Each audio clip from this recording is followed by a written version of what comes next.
Good morning, Sasha, and I am in the nerve centre of the writing guru who is Pauline Rowson.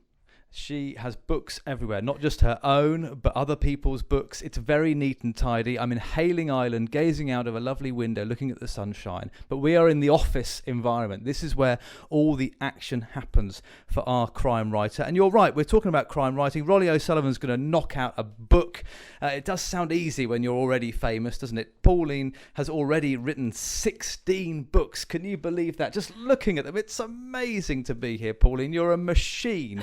But I want to take you back quickly to when you first started writing, because Ronnie O'Sullivan's going to be sat at a desk, not at the table he's used to playing snooker on, and will be challenged to think, actually, there's a world of difference between writing a book completely, start to finish, and having an idea about an underground world in Soho. Mm-hmm. Yeah, I mean, a lot of people have ideas about books, and I think that, everybody says there's a book in them, they can write a book. That's great, and the ideas are fine, but it's actually, as you say, physically sitting down and writing that and churning out something like 80,000 to 100,000 words.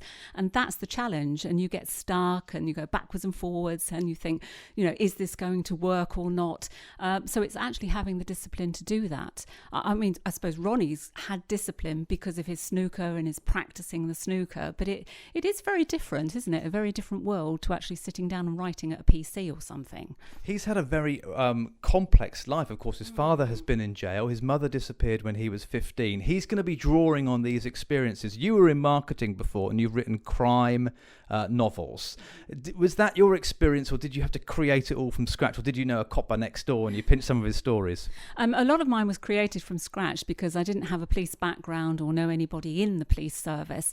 But I've always been an avid crime fiction reader. So I've always liked the genre, although when I first started writing with an aim to become a published author, I didn't actually write crime.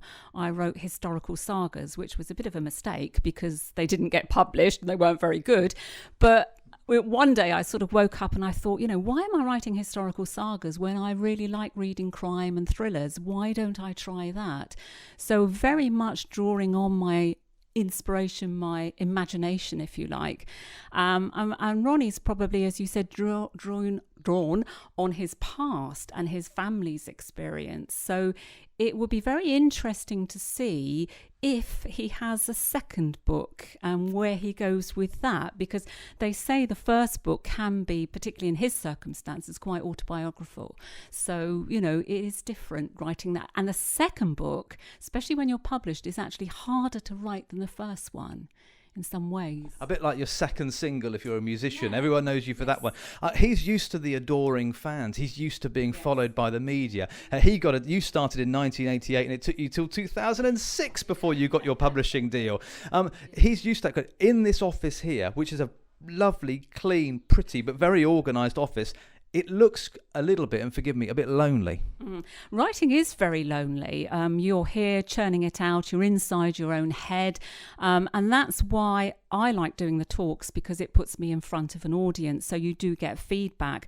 But it is very much an isolated business, unless you happen to be a screenplay writer or script writer, and then you're doing it in collaboration with other people. Yeah. Let's talk about reviews before we finish. Now, you've got lots of books on Amazon. You're very easy to find, and I'm not going to be too mean, because I can't be too mean, because you've got 5 stars all over the shop, or 4.5 stars, but it's the half that's missing I want to talk to you about. I had a quick look at, I know you've got Dangerous Cargo out and Final Catch. People saying I couldn't put the book down. I'm so glad I found this author. I'm addicted to the whole series. And then suddenly, from nowhere, someone goes, the plot lacks credibility. I found it unconvincing. Now, emotionally, I know that's the way it is in your world, but emotionally, what do you do when you jump online in the morning? You think, oh, great, 5-star. Oh, and someone goes, I've never been so upset. What do you do then emotionally?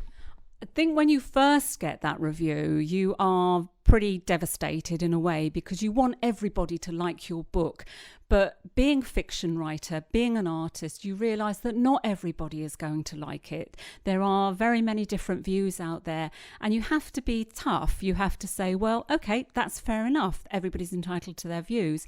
And you try and put it behind you, or you don't look at the reviews. That's another thing. And I think it's going to be hard for Ronnie because obviously he is famous. So there will be people out deliberately to knock him despite what he's written, and I think that is very hard to take, but you really do have to take heart from the people who enjoy your work and tell you that they enjoy it.